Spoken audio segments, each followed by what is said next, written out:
Hello and welcome to Tax Central.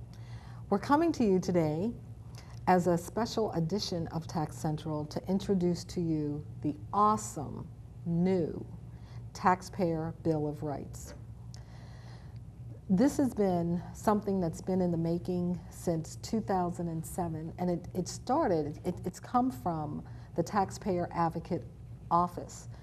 Your national taxpayer advocate is Nina Olson, and I'm sure that name probably doesn't mean a lot to you, but in days to come, and especially starting with the new tax season in January 2015, you're going to be so thrilled to know that there is something out there that has been adopted for your benefit. It's taken the tax codes that are very intricate in detail and put it into 10 very broad categories for you to be able to understand and recognize how to continue to manage your tax life. And, I know you all know me very well. You've seen the tax shows. You stop me on the street all the time and say, that was some really good information. So I'm hoping that you'll pay particular attention today to the information that I'll share with you, because this is really all about continuing to uplift and elevate your ability to manage your tax life. We all have a tax life, and if you are comfortable with what you're doing, it's because you better understand how to manage it. So I'm not going to take a lot of time because, like I said, this is a special, and we're going to identify for you the 10 new Taxpayer Bill of Rights, give you a little information about all of them, and if you have any questions at the end of the show, you'll be able to contact me. I'll give you a phone number where you can call my office, and we'll go from there. Also today with me is Yolanda Gordia. Gordia, did I say that right? Okay. Yes, that's very correct. All right. Yolanda is a professional translator and interpreter. She works with English, French, and Czech. She translates from English to Czech, Czech to English, etc., native languages, and Spanish. Her fields of specialization include finance, marketing, and law. She has more than 6 years of experience. She's a really wonderful woman. I just met her not that long ago, but we kind of hit it off right from the beginning.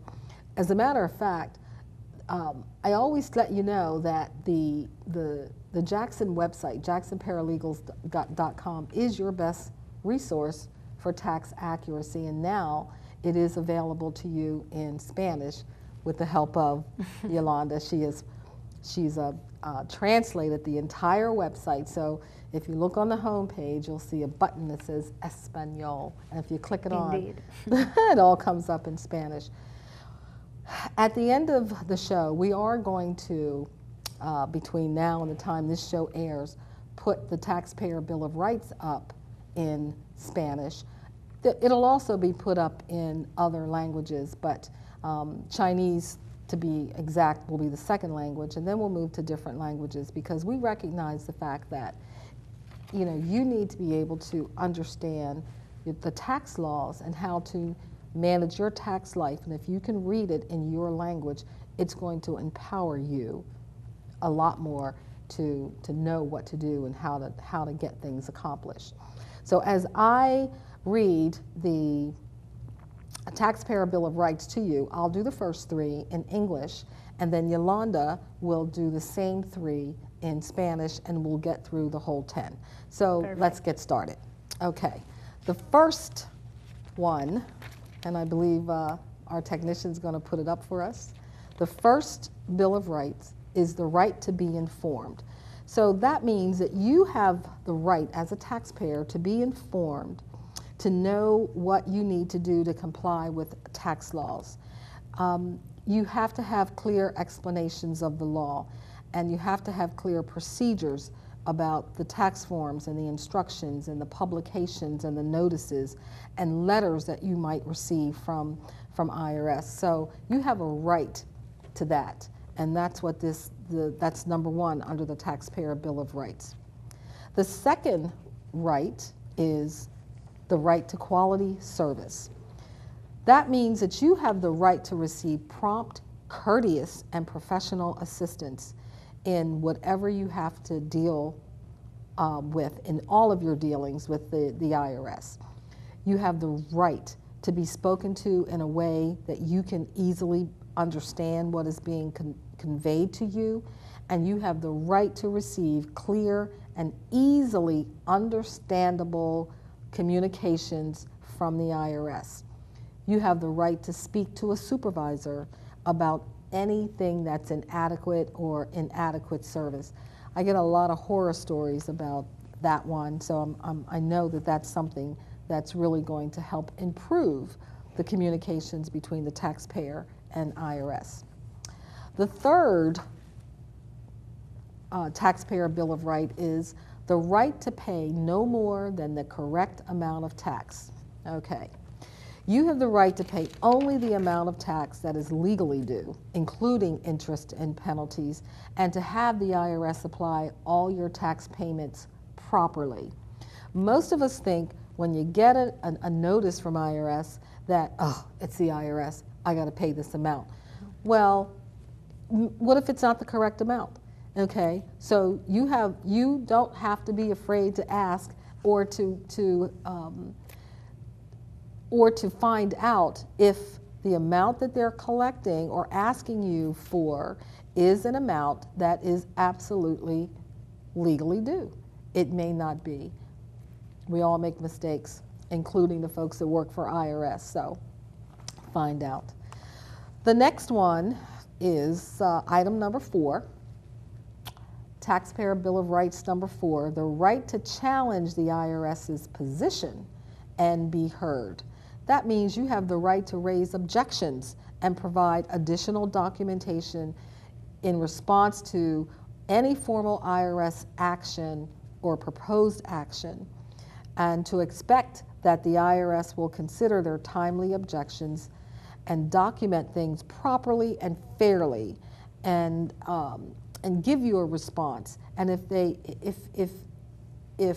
to give you a response or to receive a response if you do not agree with their position. Okay, so those are the first 4, and I'm going to let Yolanda now step in and present those to you in Spanish. Mm-hmm. Okay. Thank you. Muchas gracias. Muchas gracias. I like that. Muchas gracias. Y bueno, un saludo a toda la teleaudiencia hispanohablante. Como Michelle ha dicho, vamos a presentar información sobre la Carta de Derechos al Contribuyente, una nueva disposición pasada recientemente por el IRS o IRS y que ha estado en la mente de la oficina desde el año 2007, pero se ha empezado a implementar desde este año y que servirá para la próxima temporada tributaria que empieza en enero del 2015.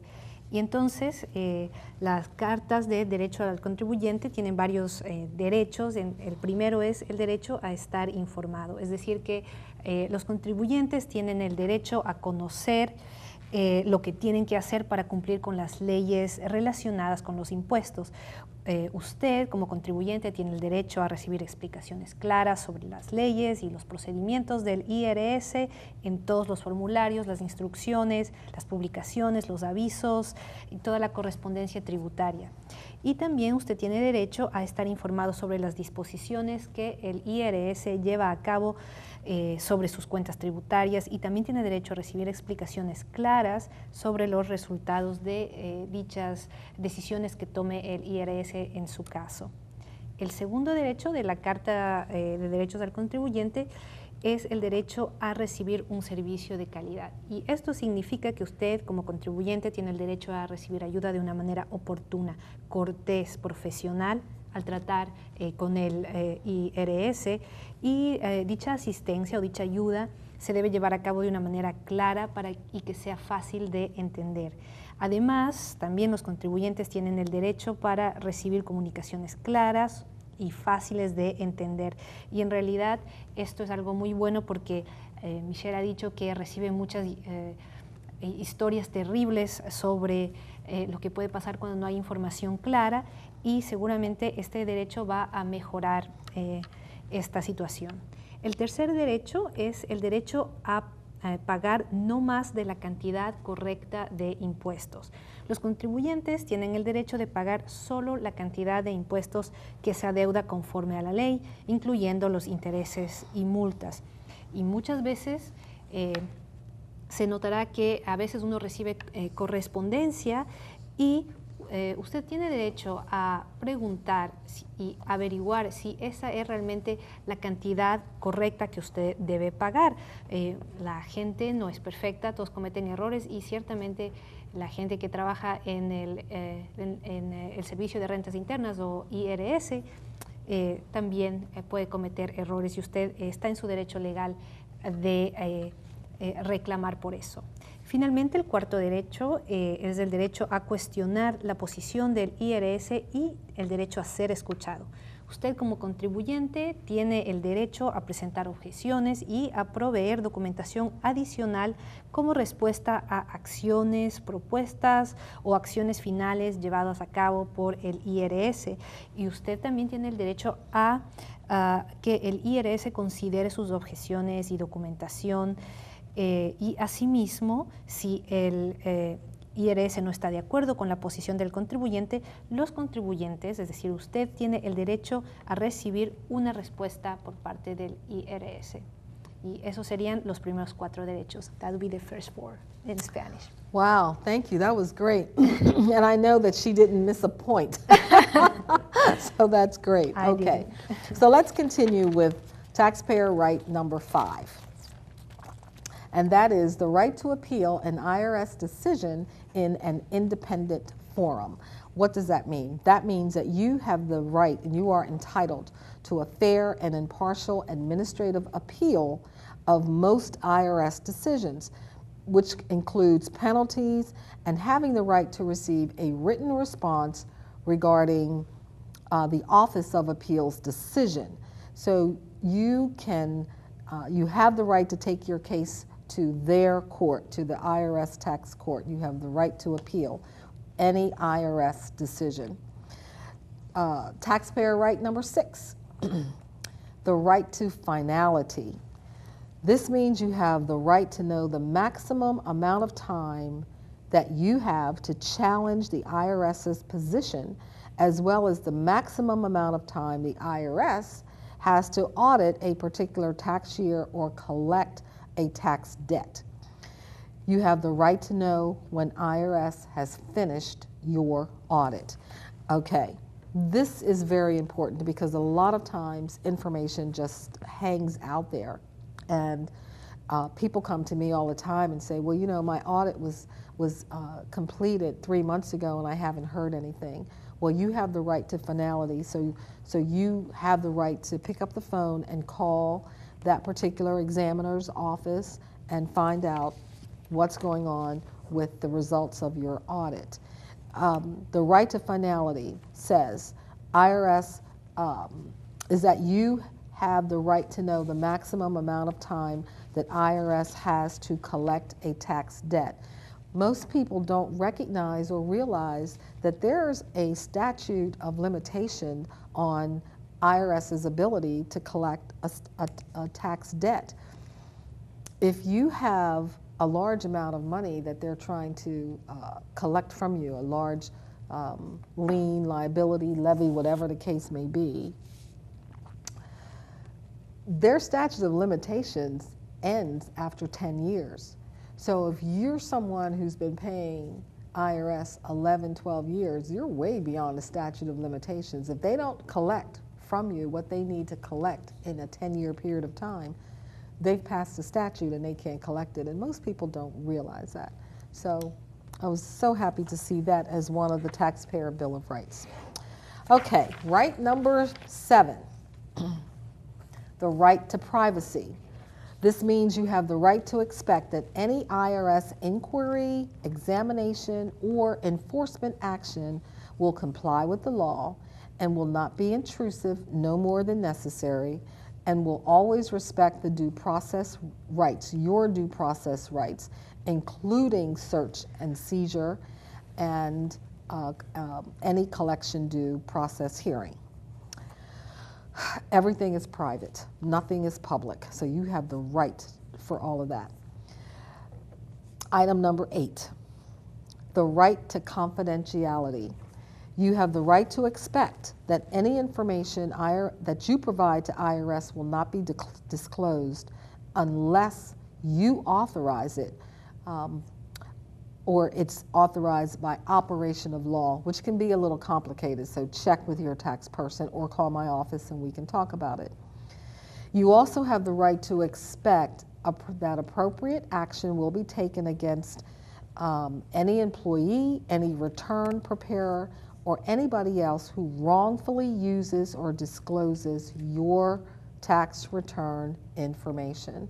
That goes directly to and speaks directly to identity theft, so be very aware that IRS is really on point and really on top of making sure that your records are confidential. Okay, so I'll do the last 2 and then maybe Yolanda can pick it up from 5 through 10. How's Sure. that? Okay. Yeah. So item number 9, right number 9, the right to retain representation. That means you have the right to retain an authorized representative of your choice to represent you in any dealings with the IRS. It could be anyone you choose. It's your right. You have the right to seek assistance from some of the low-income taxpayer clinics if you can't afford to pay for representation. You have the right to retain that representation. No one can refuse you that right. And the last but not least, number 10, is the right to a fair and just tax system. You have the right to expect that the tax system is going to consider all facts and circumstances that might impact your tax liability, your ability to pay, or your ability to provide information timely. Sometimes an IRS agent or a revenue officer will ask you for information and they'll only give you 5 days as a time period, a turnaround time period to send it to them. Well, it might not be possible. It might take you 10 days, 20 days, 30 days. And so you have the right to say to that person, I can't get it in 5 days, and for that not to be held against you. So if you are experiencing those types of difficulties, you have the right to let them know that. And if you're experiencing financial difficulty, or if IRS has not been able to resolve your tax issue properly and timely through its normal channels, you have the right to be treated fairly. That's it. Those are the 10 Taxpayer Bill of Rights. So Yolanda is going to share with you in Spanish from 5 through 10. Perfect. Okay. Entonces vamos a continuar esta vez con los derechos del 5 al 10. Y el derecho número 5 es el derecho de apelar una decisión del IRS o IRS en un foro autónomo. Y esto significa que usted como contribuyente tiene el derecho a presentar y a recibir una audiencia de apelación administrativa que sea justa e imparcial en la mayoría de acciones que se han tomado por parte del IRS o IRS, incluyendo la determinación de las multas. Y asimismo usted tiene el derecho a recibir una respuesta escrita, una respuesta por escrito que explique la decisión de la Oficina de Apelaciones del IRS. Normalmente los contribuyentes tienen el derecho a presentar su caso ante el foro judicial apropiado, es decir, que usted tiene el derecho a apelar cualquier decisión del IRS. Luego tenemos el derecho número 6, que es el derecho a llegar a una resolución. Y lo que esto quiere decir es que usted como contribuyente tiene el derecho de saber cuál es la cantidad máxima de tiempo que tiene para cuestionar la posición del IRS. Y también cuál es la cantidad máxima de tiempo que tiene el IRS para revisar un año tributario específico o para cobrar una deuda de impuestos. Es decir, que usted como contribuyente tiene el derecho a conocer cuando el IRS ha terminado una auditoría, ¿sí? Y esto es muy importante porque muchas veces hay información que flota y no sabemos cómo interpretarla, ¿sí? Hay casos en que, por ejemplo, uno lleva 3 meses sin saber los resultados de una auditoría, pero o no se sabe cuánto es el tiempo que el IRS tiene para cobrar una deuda, pero lo que muchas personas no se dan cuenta es que por ley existe una limitación por parte del IRS para cobrar estas deudas. Es decir, que el límite que tiene el IRS es 10 años. Si es que no tiene... si es que han pasado estos 10 años, por ley el IRS no puede cobrar esta deuda. Luego tenemos el derecho número 7, que es el derecho a la privacidad, y esto quiere decir que usted como contribuyente tiene derecho a esperar que toda pregunta, toda revisión, toda acción de cumplimiento de la ley por parte del IRS no va a hacerlo de manera que interfiera más de lo necesario con su privacidad. Además, el IRS va a respetar todos los derechos al debido proceso, lo que incluye la cuestión de registros, incautaciones, y al mismo tiempo también el IRS proveerá una audiencia de proceso debido del cobro donde corresponda. Tenemos el derecho número 8, y ese es el derecho a la confidencialidad, es decir, que los contribuyentes tienen el derecho a esperar que toda información que ellos le den al IRS no se va a divulgar, a menos que el contribuyente lo autorice o que la ley lo permita, ¿sí? Y esto puede ser un poco complicado, así que pueden llamar a la oficina de Michelle para que ella les dé un poco más de información sobre esto. Y los contribuyentes tienen el derecho a esperar que se tome la acción adecuada en contra de todos aquellos empleados o personas que preparan las declaraciones de impuesto que usen o divulguen la información tributaria del contribuyente. Y entonces esto se relaciona mucho con el robo de identidad. Y entonces el IRS está ahora con esta Carta de Derechos tratando de minimizar esto.